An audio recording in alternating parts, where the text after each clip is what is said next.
Hello, my name is Macy Fonz. I'm the horticulture agent for the Mason County Cooperative Extension Service. And today I'm going to talk with you about carrots.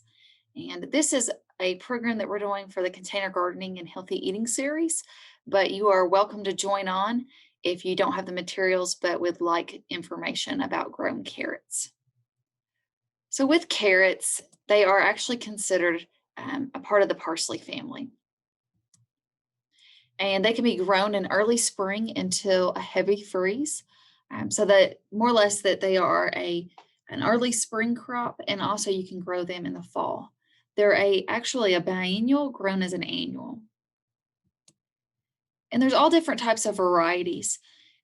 There's different colors, there are different lengths, there's all different types.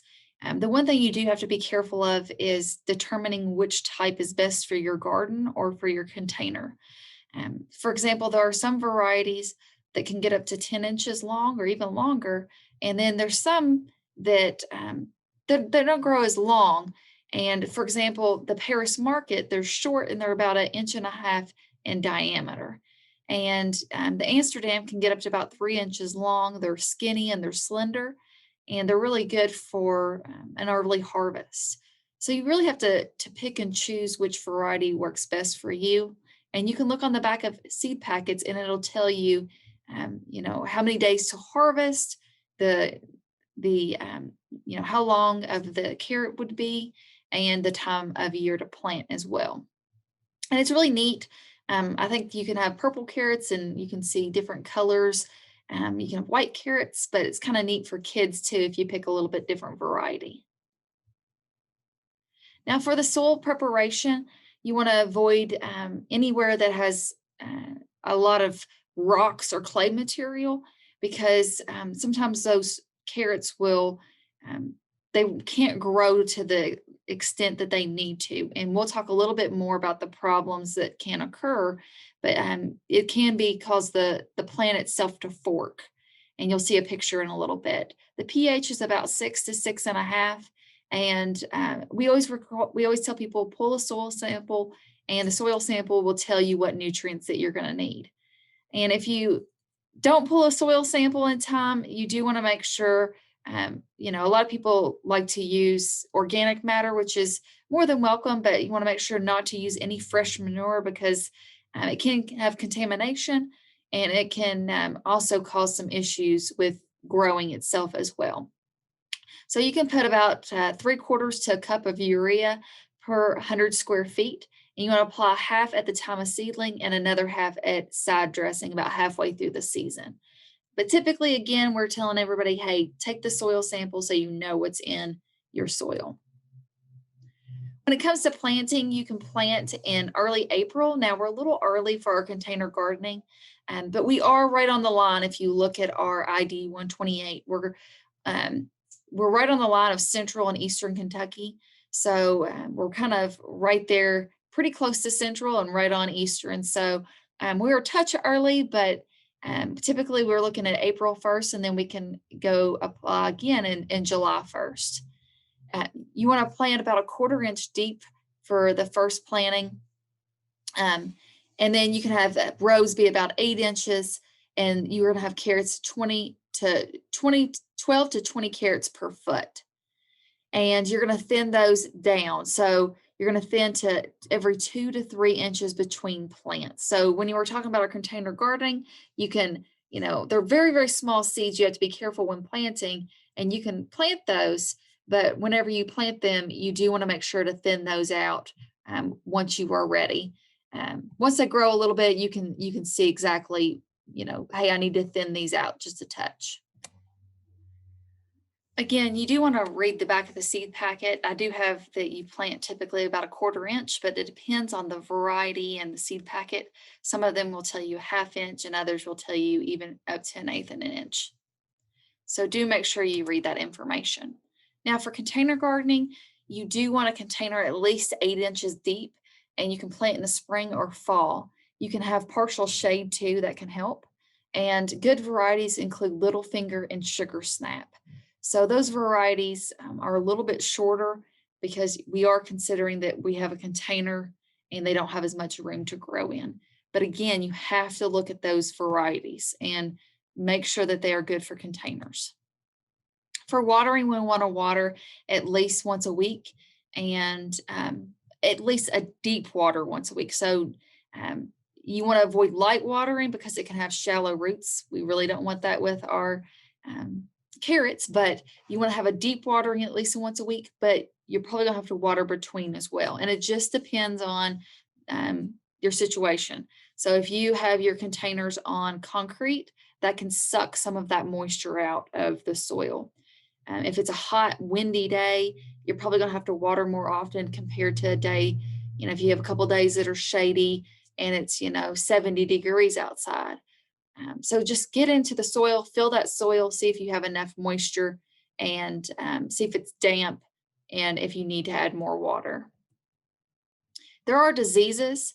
Aster yellows is one of them, and this is a common disease. And it looks like the roots are hairy and it has yellow tops, and the disease is spread by insects.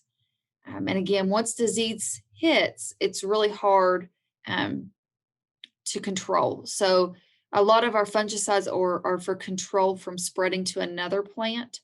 And but once you have the disease, there's not a whole lot that you can do for that particular plant. And if it's really infected, we say to pull it up and get rid of it so it won't infect the other plants. But you can look here on the slide and you can see that the one here on the left is, or the smaller one here is the one that is infected and has the hairy roots. It's got the reddish yellowish discoloration for the foliage compared to the healthier one here. There's also blight, and it can reduce the yield quite a bit. And it looks like it has black lesions on the leaves, and it can cause the plant to shrivel up and die. Typically, with any disease, especially blight, you want to have a 3-year crop rotation. So do not plant carrots in the same spot for 3 years. So you can plant 1 year and then rotate out and plant another crop in there. Yeah, different fungicides include copper, and in ID 128, it does talk about copper fungicides that are available, and it's more of a preventative control. There's all kinds of insects. Again, a lot of these are pretty similar to the turnips that we talked about. There can be aphids, and it can cause the plant to wilt and some of the leaves to curl and turn yellow. And you can look on the underside of the leaf to see if there are aphids. They can be that red to yellowish color. And also, cutworms can be an issue, and they can basically cut the top of the carrot off the green foliage. Typically, we don't have a lot of problems with that in container gardens because the cutworm would have to crawl up the container. But if you're planting in a typical garden, you might have this issue. And for cutworms, if you do have problems, you can create a barrier. So if they have to crawl over something, then they won't do it. So if you don't have, if you've got 15, 20 carrots out, maybe a smaller garden, you can actually put a border around it. So you can put cardboard around, almost like a collar around it, about 3 inches high, and they can't crawl over it. Sow bugs, typically they aren't a problem. They can eat some organic matter, and they can cause some damage to root hairs, but typically we don't see a lot of problems with them. Flea beetles, we always have problems with flea beetles. It just depends on what crop you have, but it looks like there is like almost like a shotgun if went off into the plant. There's holes all over it, and it can eat some of the younger transplants up. If you have this problem, there are some insecticides that can help, but if you're looking at container gardening, you can even look at row covers or something really small just to cover it up that's going to allow light in, but not allow the flea beetles in. Seed or root maggots, they're a whitish color, and they have like a peg-shaped, and they can tunnel inside of the root itself. And the adults reassemble, they look kind of like house flies in appearance.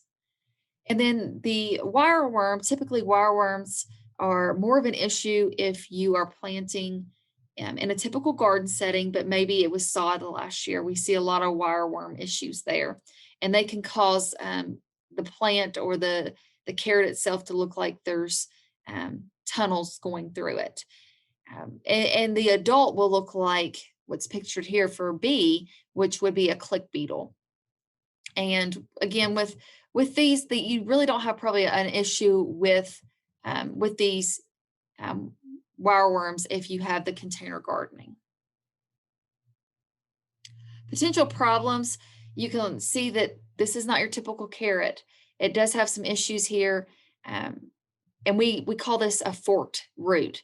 And typically with a forked root, it's caused by rocky or stony soil or heavy soil. So we have a lot of clay where we're at, and maybe you have a rock garden. That's whenever you start to see problems with forked roots. And with that, you do want to make sure that, again, you have enough room for them to grow, you've tilled enough up, or if you have a container garden, make sure that you have the correct variety. Other potential problems is that you have all tops but no root. And with that, it can be caused by too much nitrogen. So don't apply nitrogen consistently, because you're going to have a lot of beautiful green foliage, but you're not going to have a lot of carrots. They're going to be really small. Now with weeds, of course, we don't have this problem with container gardens. That's the nice part, right? But if you're planting in the typical garden, you can use mulch or a light cultivation, and just be careful, because you don't want to bring those carrots up. But weeds can be a major problem if you're in a typical garden setting. If you enjoy companion planting, good companions can be lettuce, onions, rosemary, radish, tomatoes, sage, peas, or beans. And then bad companions can be dill and parsley. Now for harvesting, it's just based upon variety. On your seed packet, it will tell you exactly when to harvest.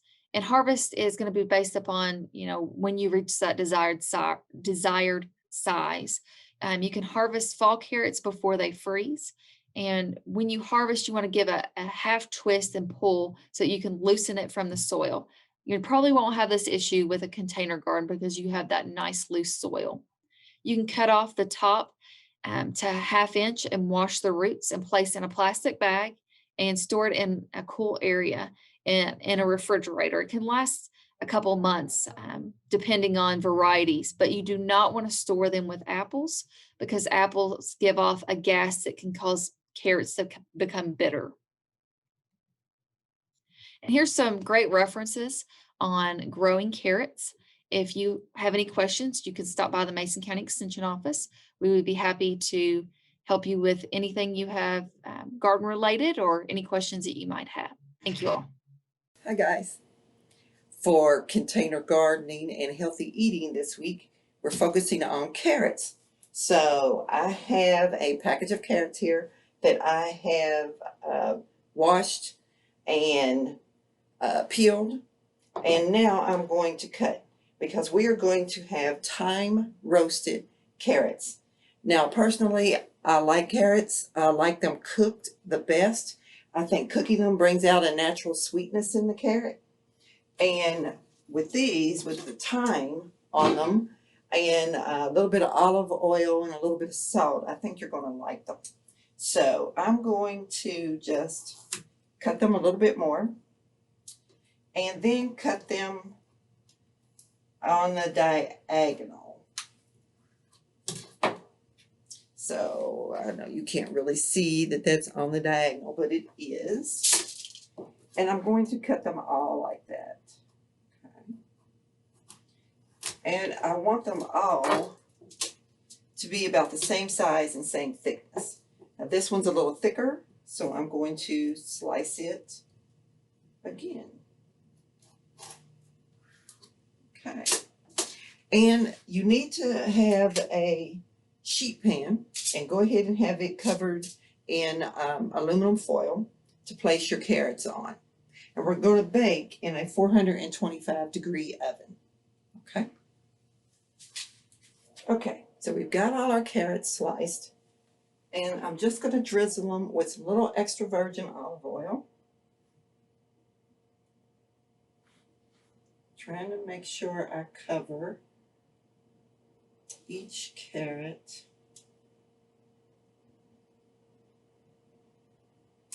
with a drop or two. Okay. And then it calls for 1/4 of a teaspoon of salt.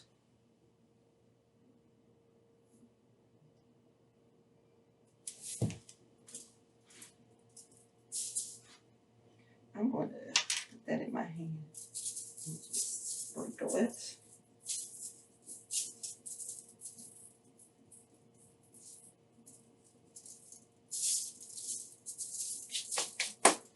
And 1/2 of a teaspoon of thyme. And I'm just going to do it the same way.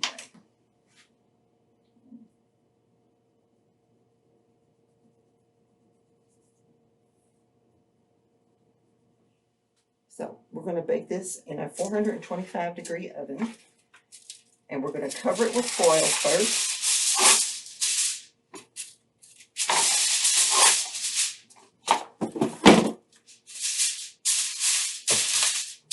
We're going to bake it in there for 5 to 10 minutes,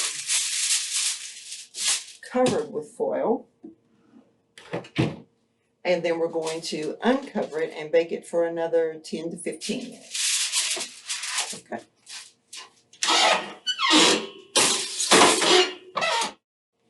Okay, the timer just went off, so it's time for us to uncover our carrots.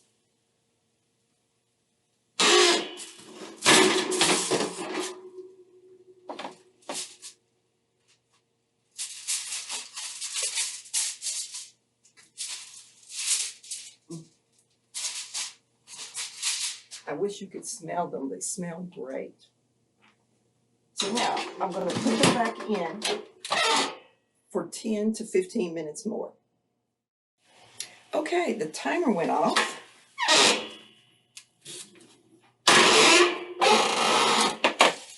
And our carrots are done. And, ooh, they're good and tender. And I can't wait to taste it. Can you see that? Ooh, a little hot.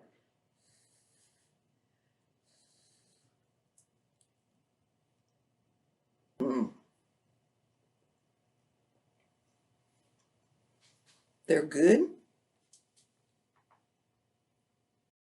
That salt and thyme brings out that sweetness in the carrots. They are really good. And I wish you were here to taste them with me. But you all try it at home. See you later. Bye.